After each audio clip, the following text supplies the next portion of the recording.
যেমন আপনি করবেন তেমন আপনি পাবেন।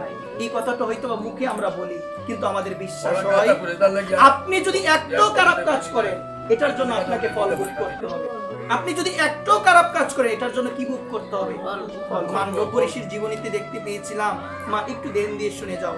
দেখো আমরা কত জানা অজানা কত পাপ করি, কিন্তু মান্ডব্য ঋষির জীবনী যখন আপনি শুনবেন অবাক হয়ে যাবেন। মা, কিছু চোর রাজার রাজ্যে গিয়েছে চুরি করার জন্য, যেভাবে চুরি করতে গিয়েছে, মা চুরি করতে যাওয়ার পরে তারা এখন সৈনিক তাদের ধাওয়া করেছে, মানে ধরার জন্য তাদের পিছনে পিছনে দৌড়াচ্ছে। দৌড়াতে দৌড়াতে হঠাৎ চোরগুলো মান্ডব্য ঋষি যে জায়গার মধ্যে বনে বসে তপস্যা করে সেই জায়গার মধ্যে এসে তারা সমস্ত কিছু রেখে তারা চলে গেল। সমস্ত কিছু রেখে তারা চলে গেল।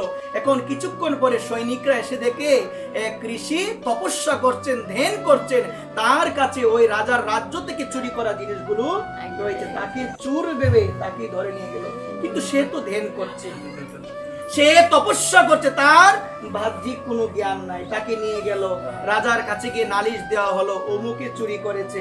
রাজা কি করলো? কোনো কিছু বিচার না করে শাস্তি দিল যে অমুক ব্যক্তিকে শুলের মধ্যে চড়ানো হোক। শুল মানে বোঝেন অনেক চিকন একটা জিনিস, ওইটার মধ্যে আমাদের বসানো হবে, আস্তে আস্তে করে পিছন থেকে মাথা দিয়ে বের হবে আমাদের মৃত্যু। কাকে বসালো? ওই মান্ডব্য ঋষিকে বসানো হলো। আসল কথা, মান্ডব্য ঋষি কি চুরি করেছিল? আওয়াজ নাই, চুরি করেছিল কি? শাস্তিটা পেল কি? মান্ডব্য ঋষি। রাজা কোনো কিছু বিবেচনা না করে রাজা আদেশ দিল ওই ব্যক্তিকে শুলের মধ্যে চড়ানো হোক। শুলের মধ্যে বসিয়ে দিল, বাহ্যিক কোনো জ্ঞান নাই, ভগবানের ধ্যান করছে, এভাবে করে জোর করে ভগবানের ধ্যান করছে। একদিন হয়ে গেল, কিছুই হয় না। হবে কি হবে? তপস্যার শক্তি। আসল কথা, সে তো করে নাই। একদিন হয়ে গেল, কিছুই হয় নাই। রাজার কাছে গিয়ে রাজার কাছে গিয়ে বলা হলো যে অমুক ব্যক্তিকে ধরে এনেছিলাম, আমাদের মনে হয় ভুল হয়ে গিয়েছে, কারণ শুলের মধ্যে যদি কাউকে চড়ানো হয় বেশি সময় তো থাকার কথা নয়, বেশি সময় থাকার কথা নয়, তার মৃত্যু হওয়ার কথা। কিন্তু যাকে আমরা বসিয়েছি সে এখনো ভগবানের ধ্যান করছে, তার কিছুই হয় না। তার কি হয় নাই গো? কিছুই হয় নাই। মনে হয় আমাদের ভুল হয়েছে।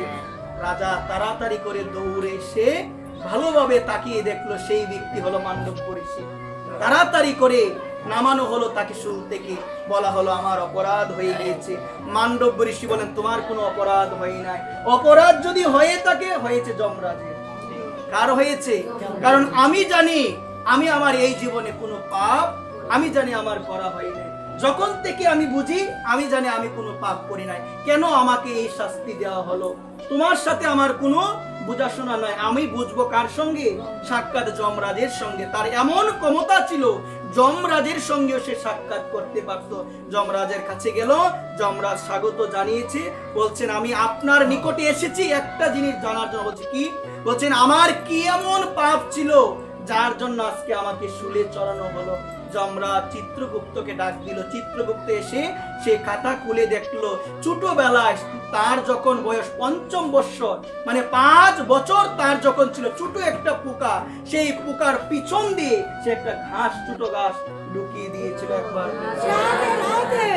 তখন তিনি বললেন আমি কি আমার যখন ৫ বছর তখন কি আমার অপরাধ লেখা হয়েছে? তখন কি আমি কিছু বুঝি? আমি তো কিছুই বুঝি না। তাহলে যখন আমার অবুঝ, আমার কোনো জ্ঞান নাই, বুদ্ধি নাই, কিছু নাই, তখন হয়তো বা অজানা বশত আমি একটা পাপ করেছি, ওইটাও লেখা হয়ে গিয়েছে।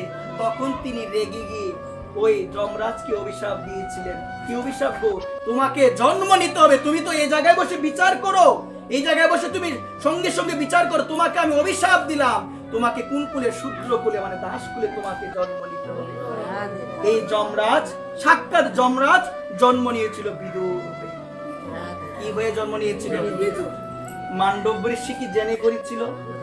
আওয়াজ নাই, জেনে করেছিল? বয়সটা কত ছিল? আমার বয়স কত? ৫০, ৪০, ৬০। আমি তো সবকিছু বুঝি, সবকিছু জানি, তাহলে আমার পাপটা কি কমা হবে? ৫ বৎসরের ছেলে মান্ডব্য ঋষি নিজে না জেনে না বুঝে, জ্ঞান নাই, হিতাহিত বিচার নাই, একটা পাপ করলো, আজকে তাকে এমন শাস্তি। আর এই জীবন হলো ৬০, ৭০, ৫০, হাজার হাজার পাপ। আমার কি গতি হবে? আমার কি গতি হবে? এই জন্য যেমন আমার দ্বারা হবে তেমনি আমি পাবো। এই জন্য নিবেদন করে বলি কি, এই সত্যটি হৃদয়ে ধারণ অবশ্যই করা প্রয়োজন। আজকে কাউকে কাঁদাবেন কথা বলে? সংসারে আমরা এমনও অনেক আছি, আমরা কথা বলতে বিচার করি না, শব্দ বলতে নির্বাচন করি না, ঠাস ঠাস যা পারি বলে দিই, কারণ এখন তো শক্তি আছে, এখন বলে দিই। কিন্তু জানো, এমন একটা সময় আসবে, আমার পূর্ণিমা আর থাকবে না, অমাবস্যা আসবে। সেদিন কোথায় যাবে দেহের জোর? সেদিন কোথায় যাবে দেহের শক্তি? এই জন্য সময় একদিন সবারই আসবে।